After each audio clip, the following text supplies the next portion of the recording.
Friends, welcome to ehiddenbrain.com. Today we'll see why these many languages,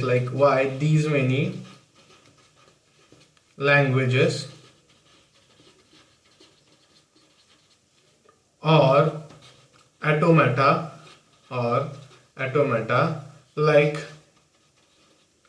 finite automata, right? Push down automata, and there is something called as a Turing machine also, right? So the question is why these many automatas, or why these many machines, or why these many languages are required.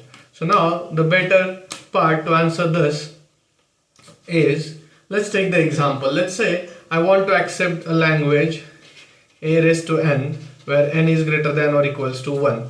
Now here you can see this, there are n number of a's I want to accept. So how I will be accepting? I will be accepting using finite automata, simply because it says that, let's say the language is of ABC, something like this. The input alphabets are ABC. Then what I will do is, if I get the A, minimum A, then I will go to the final state, right? And then I will accept infinite number of A's. But if I get B and C, I will go to the dead state, and there will be a loop of ABC again. Okay, so I hope you understood this. Now here also, if you get B and C, again what I will do, I will go to the dead state. So this is a finite automata for this language. Now, but the finite automata fails to accept this language. Now let's look this language L, where A raised to n and B raised to n is there, where n is greater than or equals to 1. Why finite automata is not able to accept this language? Let's try to build this automata. What will happen? I will do something like this. I will accept A and then B, like the minimum length string is AB, right? So that way I will try to accept. So I'll say I will accept A, I will accept B. If B comes at the start, I will go to the dead state, and then there will be loop of AB. Now what to do here?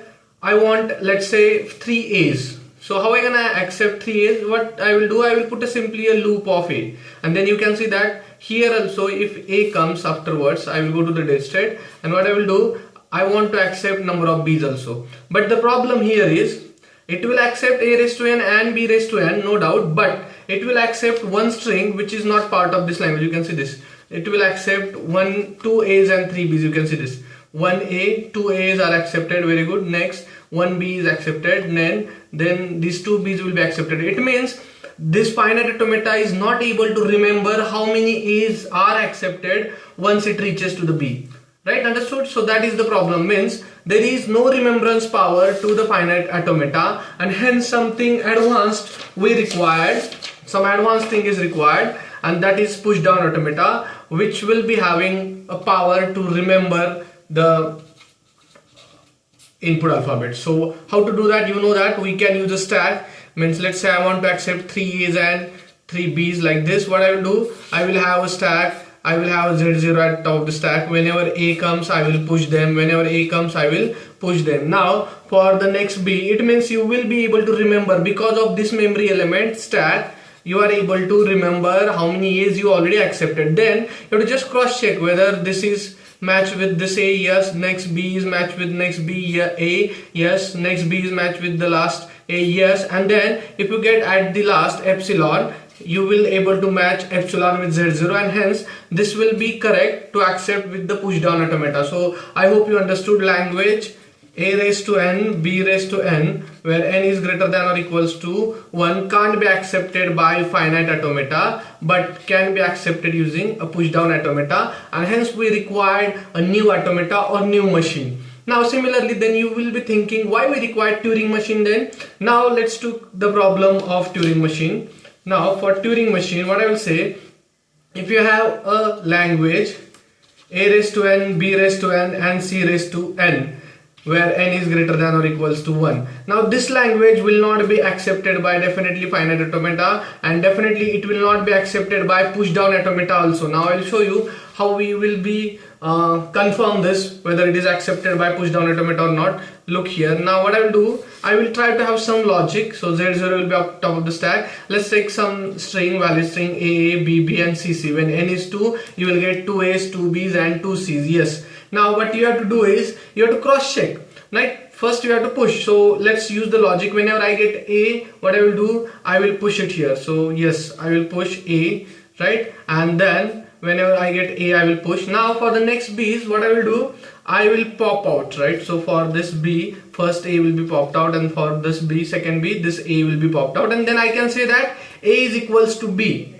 But now you got C. What you gonna do about C? How you gonna cross check whether C is equals to B or A? So is it equals to, I mean C is equals to A or B? There is no, I can say, mechanism to cross check whether C will be equals to A's and B, because already stack is empty. And now if you push C is here, let's say this stack is empty and now Z0 is top of the stack, first C comes. What you're gonna do, you might be pushing it, you might be popping something like that, but that will not help you, right? So it means by one stack you will not be able to accept it, but the Turing machine will accept it. And Turing machine is a machine which will be having two stacks. I tell you what Turing machine is. Turing machine is a push down automata plus one stack, or I can say a finite automata plus two stacks.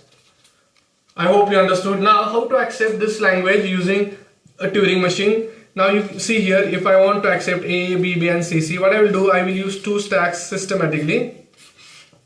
Now what I will do, let's say Z0 is top of stack, here also Z0 is top of stack. Whenever A comes, I will push two A's. For the first A, I will push two A's, means in this one stack I will push the first A. Similarly, I will push the same A in the stack 2. I can say S1, S2 are the stacks, right?